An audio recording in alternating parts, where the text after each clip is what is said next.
In just 47 seconds, $8.7 million in hidden payments. Madeleine Dean didn't raise her voice. She raised her evidence. Cameras captured every bead of sweat on Pam Bondi's forehead. The chamber held its breath. What did Dean reveal that made the Attorney General and FBI Director collapse in real time? At exactly 2:14 p.m. in the mahogany-paneled House Judiciary Committee room, Congresswoman Madeleine Dean walked in carrying a manila folder that would destroy two of America's most powerful officials. The Pennsylvania Democrat had spent 3 sleepless nights reviewing leaked Hunter Biden emails that painted a picture of corruption reaching the highest levels of law enforcement. Pam Bondi sat at the witness table like a prosecutor who had never lost a case, her navy suit pressed to perfection, an American flag pin catching the harsh fluorescent lights. Beside her, FBI Director Patel adjusted his tie nervously, stacks of prepared talking points arranged before him like a fortress of deflection. Attorney General Bondi, Dean began, her voice cutting through the tension like a surgeon's scalpel. You've testified under oath that your office has no knowledge of any coordination with private entities regarding the Hunter Biden investigation. Bondi's jaw tightened imperceptibly. That's correct, Congresswoman. My office operates with complete independence and integrity. And Director Patel, you've confirmed that the FBI has maintained strict protocols in handling all evidence related to this matter. Patel leaned forward, his FBI badge glinting under the lights. Absolutely. We follow every regulation to the letter. Dean opened her folder. The papers inside rustled like autumn leaves before a storm. Then perhaps you can explain this email. Her voice dropped to almost a whisper. Dated October 15th, 2024. From your private Gmail account, Ms. Bondi, to Director Patel's personal phone number via encrypted messaging. The chamber froze. Even the court reporter stopped typing. Bondi's face drained of color. I don't know what you're referring to. Quote, cash, the $7 million from Rosemont Seneca, needs to disappear for the evidence log before Friday's hearing. My contact says they can make it look like a clerical error. End quote. Gasps rippled through the gallery. Patel's knuckles went white as he gripped his water glass. That's a fabrication. Bondi's fist slammed the table, her composure cracking like ice in spring. I have never sent such a communication. Silence. 4 seconds. Camera zooming on Dean's calm expression. Dean pulled out a second document. Here's the reply, Director Patel. Your response, sent 23 minutes later. Handled. Evidence file 447B has been reclassified as missing. Tell your friends their investment in our careers was wise. The words hit the room like a physical blow. Patel's face went ashen, sweat beading on his forehead despite the air conditioning running full blast. Twitter exploded within minutes. Bondi Patel corruption began trending worldwide. Fox News anchor Brett Baer interrupted regular programming. CNN's breaking news banner screamed across millions of screens. Bombshell, AG and FBI director accused of. Where did you obtain these alleged communications? Patel demanded, his voice cracking like a teenager's. Dean's smile was surgical in its precision. From your own devices, Director. Seized this morning under a warrant signed by Judge Patricia Williams. Apparently, permanently deleting WhatsApp messages isn't as permanent as you believed. The committee room erupted. Republicans scrambled to defend their appointees, while Democrats sat in stunned silence at the magnitude of what was unfolding. Chairman Jim Jordan banged his gavel frantically. The committee will come to order. But order was the last thing possible. As Dean continued her methodical destruction, Attorney General Bondi, this email shows a $3.2 million payment to your personal account from a Cayman Islands shell company, the same company that received wire transfers from Rosemont Seneca totaling $47 million over 6 months.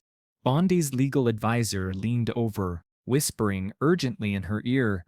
Her hands trembled as she reached for her water glass. And Director Patel, your mortgage was mysteriously paid off in full on November 3rd. A $2.8 million balance eliminated overnight. Care to explain that financial miracle? Patel's mouth opened and closed, like a fish gasping for air. The FBI director who had built his reputation on exposing corruption was now drowning in his own. At 2:16 p.m., exactly 47 seconds after Dean's first revelation, Pam Bondi's phone buzzed with a text from the White House Chief of Staff.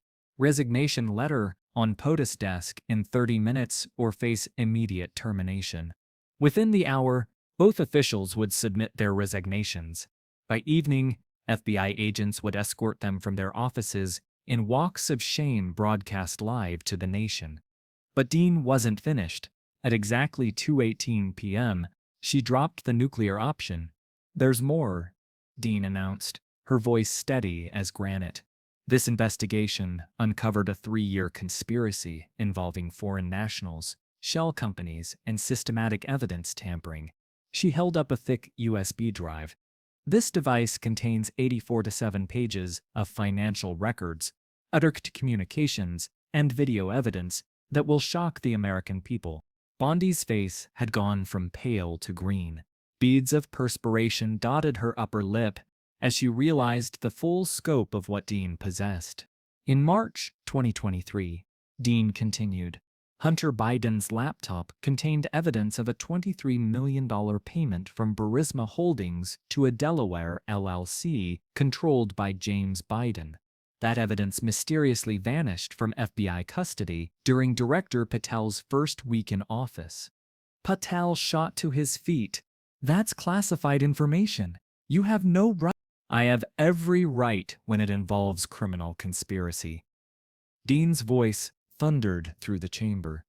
"The warrant covers everything, Director, including your weekend trips to the Cayman Islands and those mysterious meetings with Rosemont Seneca executives at Mar-a-Lago."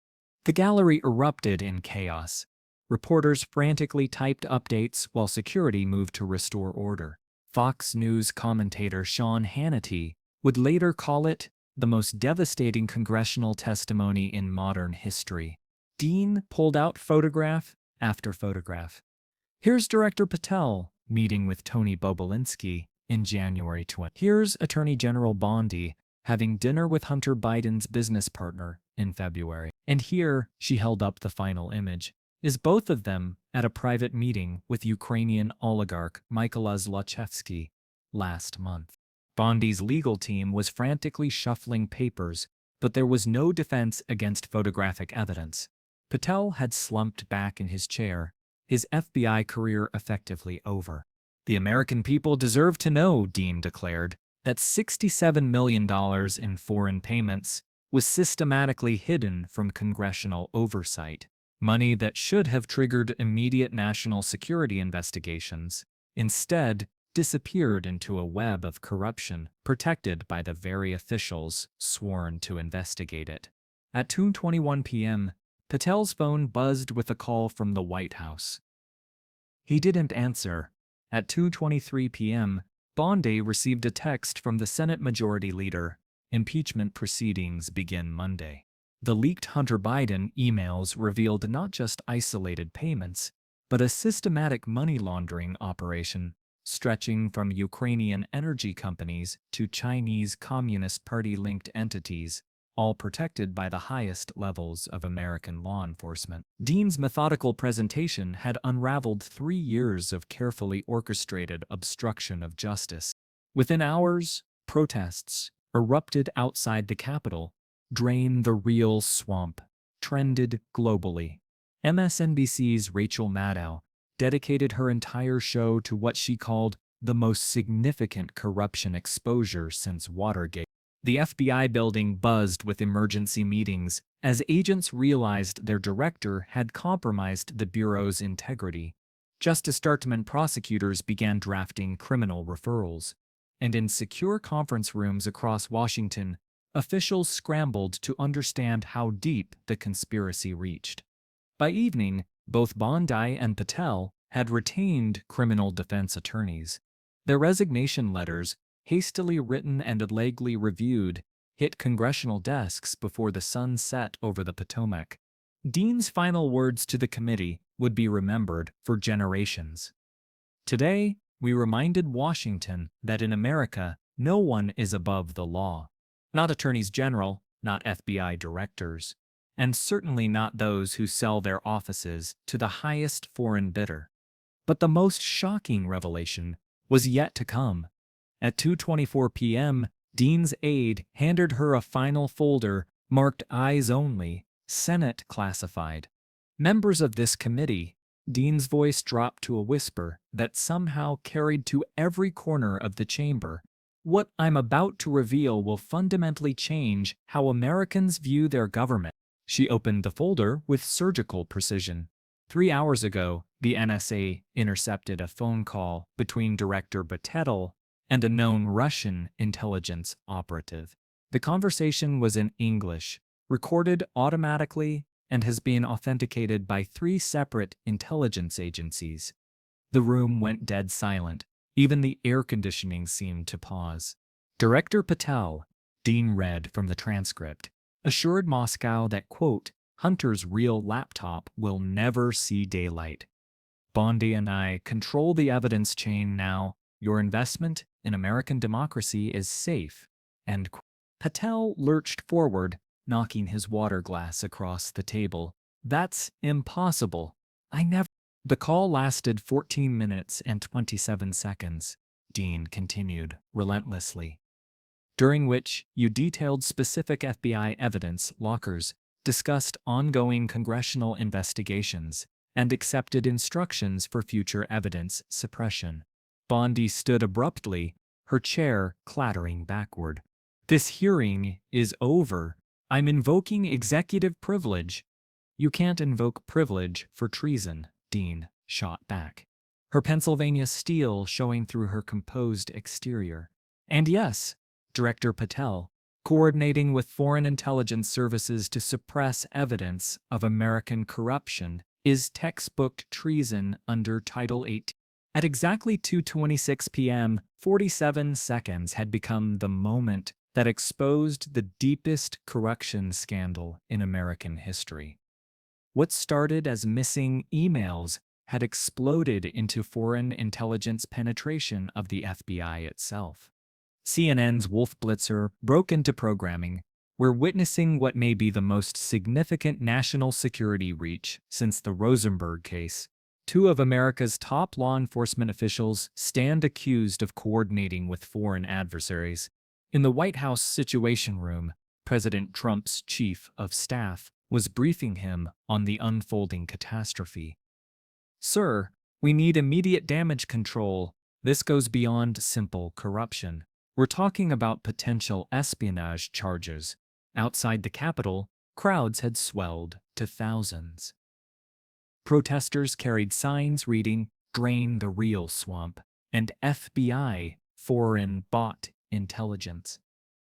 Social media exploded with Treasongate hashtags as Americans watched their law enforcement leadership crumble in real time.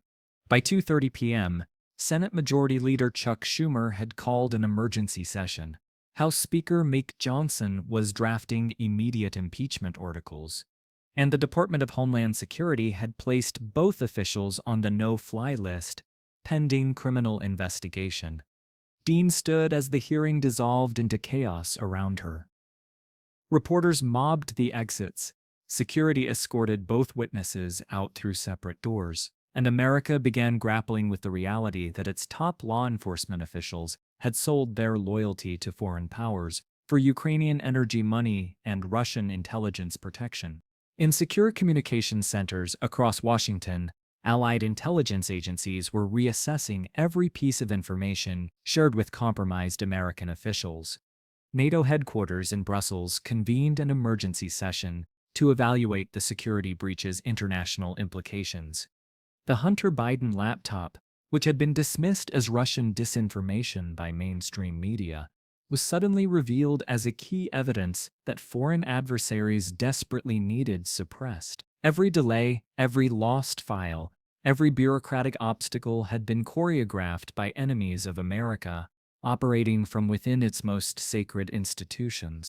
As CNN's Anderson Cooper would say that evening, in an era where truth seems negotiable, Congressman Dean proved that evidence still matters. Two careers built on power collapsed under the weight of their own corruption in less than a minute. The consequences rippled through Washington like an earthquake.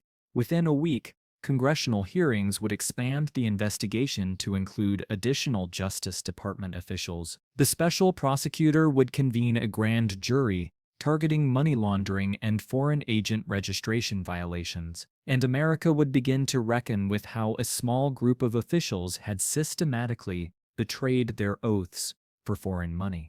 Sometimes the strongest weapon isn't a badge or a title, it's truth, leaked and revealed at exactly the right second. What happens when those sworn to uphold justice become the very corruption they're meant to fight? If authority can't survive transparency, was it ever legitimate?